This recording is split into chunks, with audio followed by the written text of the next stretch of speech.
তারক রহমান উপলক্ষ বাংলা একাডেমির সামনে ঘোড়ার যে মহড়া, সেই ঘোড়া নিয়ে কিন্তু ডিএমপি মাউন্ট পুলিশ এক ব্যতিক্রমী ধর্মী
শুধুবিন্দু বাংলা গানের সম্রাট হিসাবে যিনি নিজেকে চিনিয়েছে, নিজের জাত চিনিয়েছেন, মনির খান বইমেলায় আসলেন। জনাব তারেক রহমানের আমন্ত্রণে জনপ্রিয় কণ্ঠশিল্পী মনির খান বইমেলায় আসলেন। আপনারা দেখতে পাচ্ছেন মনির খান খুবই হাস্যোজ্জ্বলভাবে আসলেন। ইতিহাস তার নিজস্ব গতিতে চলে, আজকে এটা প্রমাণিত হলো।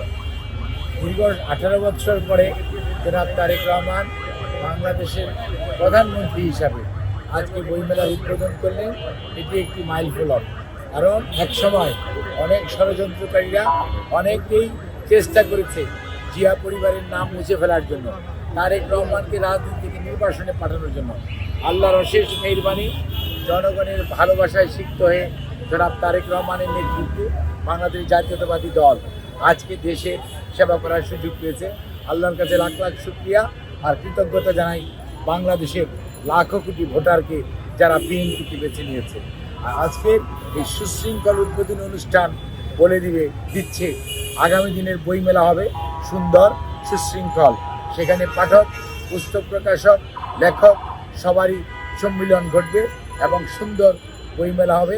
এবং মত প্রকাশের স্বাধীনতায় বাংলাদেশ জাতীয়তাবাদী দল বিশ্বাস করে কারো প্রতি কোনো ধরনের বিধিনিষেধ অতীতের সরকাররা যেরকমভাবে করেছে, একজনের বই দেখানো যাবে না, প্রকাশ করা যাবে না, রাখা যাবে না, এগুলি ইনশাআল্লাহ বাংলাদেশ জাতীয়তাবাদী দল জনাব তারেক রহমানের নেতৃত্বে বর্তমান সরকার এই ধরনের মত প্রকাশের পরাধীনতায় বিশ্বাস করে না। বছর বইমেলা হয়, প্রত্যেকবারই আমরা আসার চেষ্টা করি। যদিও যখন ফার্স্ট ইয়ার সেকেন্ড ইয়ারে ছিলাম আমরা সহজে বইমেলা আসতে পারতাম না, যেহেতু তখন ছাত্রলীগ ছিল।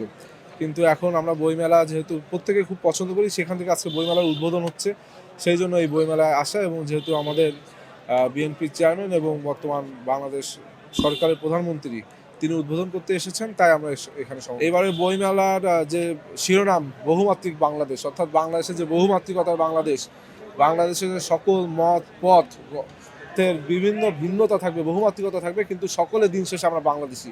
এটাই এবারের বইমেলার প্রতিপাদ্য। এবং বইমেলার বিষয়টি অনেক ভালো লাগছে, কেননা 17 বছর আগে আমি যখন ক্লাস 3-4-এ পড়ি, আমরা তখন বইমেলায় দেখতাম যে আমাদের তৎকালীন প্রধানমন্ত্রী বেগম খালেদা জিয়া উদ্বোধন করতে যেতেন।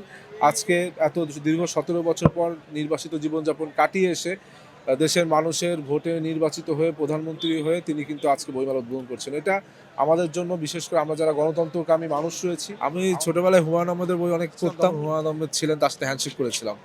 এরপরে আমরা প্রথম বর্ষে যখন বইমেলায় এসেছি, তখন আমাদের এই বিএনপির নেতা ছিলেন দেওয়ান সালাউদ্দিন বাবু, যিনি এবার এমপি হয়েছেন। তিনি একটা কারাগার নিয়ে বই লিখেছিলেন। সেই সময় তার হাত থেকে আমার বই নেওয়ার সৌভাগ্য হয়েছিল। আবেগ আপ্লুত হয়নি আসলে, কিন্তু আমরা ছোটবেলায় একসময় আমার ছোটবেলা পড়াটা শুরু হয়েছে তখন, এটা কিন্তু ভারতীয় একটা ছিল, চাচা চৌধুরী কমিক্সের বই। সেখান থেকে আমার বইয়ের প্রতি ভালোবাসা জায়গা। এরপর আমি আস্তে আস্তে হুমায়ুন আহমেদের বই পড়েছি, বিভিন্ন সময় সুনীল গঙ্গোপাধ্যায়ের বই পড়া হয়েছে। এইভাবেই আপনার আর কি সব কবিতাই ভালো লাগে, সকল লেখাই কম বেশি ভালো লাগে।